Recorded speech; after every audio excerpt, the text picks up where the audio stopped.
video is going to be a little bit different. I'm just going to go ahead and use my online spreadsheet to do my expense check-in, because when I went to do my expense check-in, I reversed the way I meant to do it. I meant to do it on this spreadsheet first and then transfer it to my Budget by Paycheck workbook for writing it out. But I did the workbook first, and then, so when I was trying to figure all the math out by myself to make everything match up, it didn't match up, bunch of scribbles. It's looking ugly now, so we're just going to go ahead and use my online spreadsheet today. So this is my expense check-in for February 17th through February 23rd. I have altered my dates a little bit. I've decided that I'm going to start doing my expenses from Friday to Thursday, since my paycheck does hit my checking account so late on Thursday, and we're going to see how that goes. Alright, so for my income for this week, my pay from my full-time job was $505. My cash rollover was actually $117, and my checking rollover was $973. I do always put in my checking rollover during my expense check-in, just to show you that while I may or may not have gone over budget, my checking account did not go negative.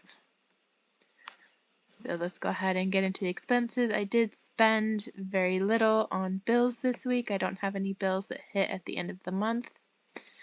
I did put $275 into my bills account to pay for to fund my March bills.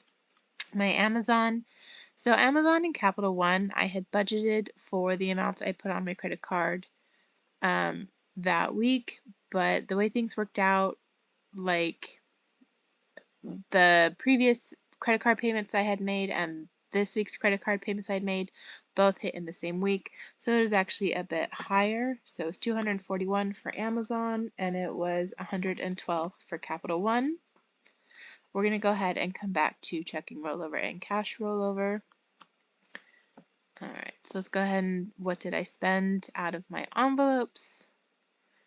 For Eat Out, I did actually spend $9 on Eat Out. For fun, I didn't spend anything. For gas, I spent $29.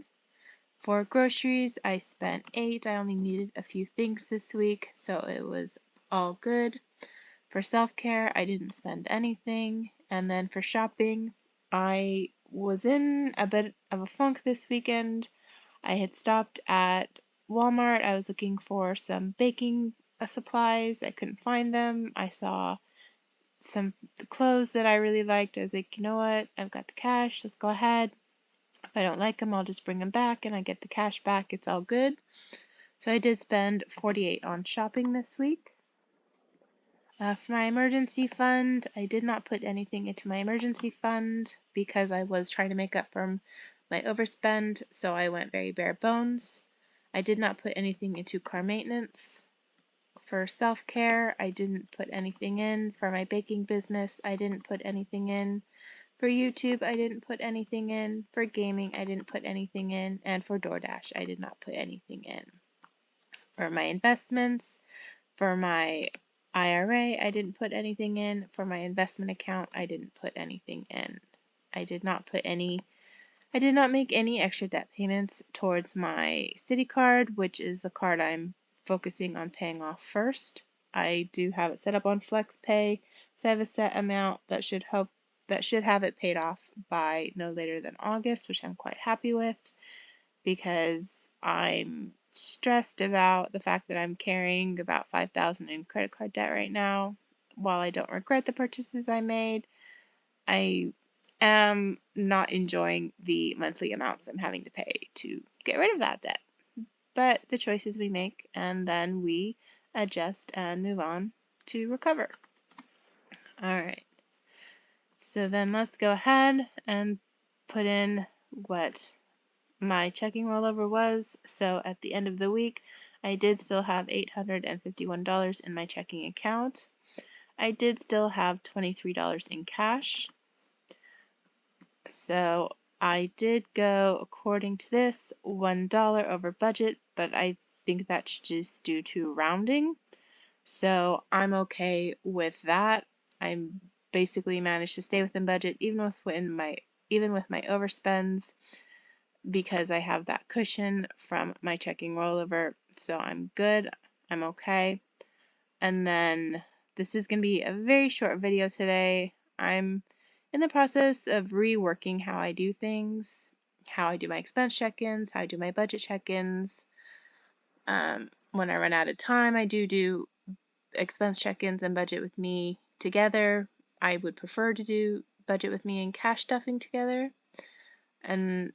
But that's what I'm going to be able to do this week, which I'm quite happy about. And then, you know, I'm happy that I stuck with this. Like, yeah, I did spend the $48 on the shopping. But that's okay. Like, it was almost a little bit like self-care for me. I was like, yeah, I have a big enough cushion in my checking account that I can go ahead and use this money to get myself some clothes, which were really cute that I liked.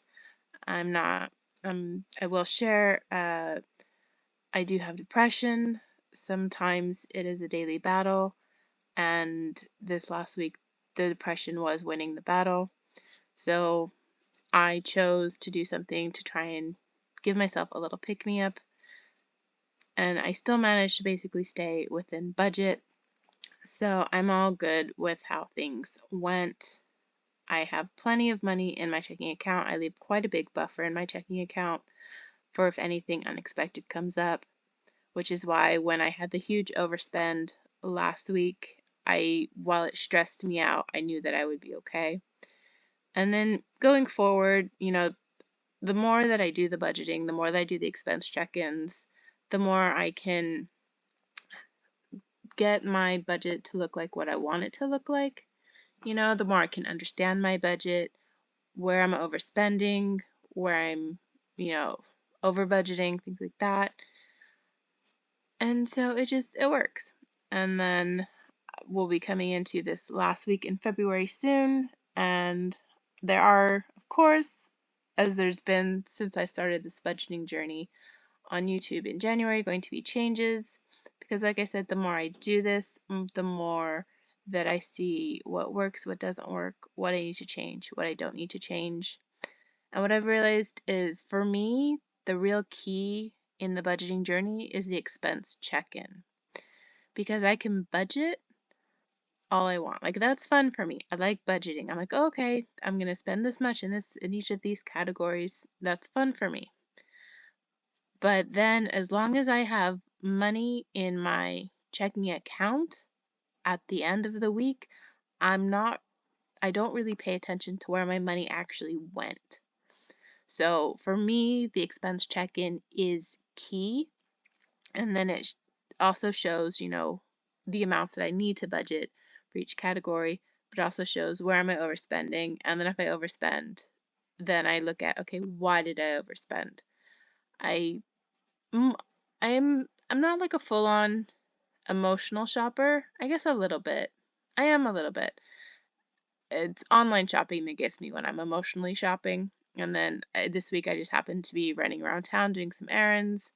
I saw some cute clothes, but I made sure that I had the cash to cover it. I made sure that I paid for it in cash.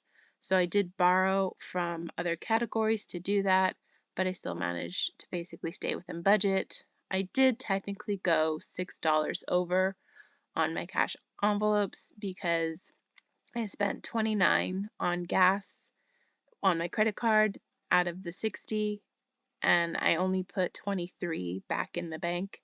So I did overspend by $6, but at $6, I'm not going to beat myself up about it, you know? So it's all good. So this video was a little bit different. It should be back to normal. My handwriting out, I don't know. Let me know in the comments below. Do you like watching my filling out the spreadsheet, or do you like when I handwrite it out in my videos? I do know that for myself personally, I need the combination. The spreadsheet helps me figure out the math where I don't have to think too hard. I can look at my remaining to budget, my remaining to spend, see where I need to adjust. But then I handwrite it out in my budget by paycheck workbook, because then it's like grounding for me, because it's like a connect. I was recording the video using my computer today, and at like 10 minutes it said, "You're done." It cut me off. So it didn't give me a chance to say, if you watched my video today, thank you so much for joining. I hope that you enjoyed it, maybe learned something, maybe saw some things you can try in your own budgeting journey.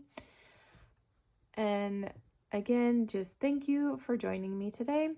It is a shorter video, as I said, but sometimes the short videos, those work. So I will wish you a wonderful day, a wonderful weekend, a wonderful week, and may all your hopes, dreams, and intentions for 2023 come true.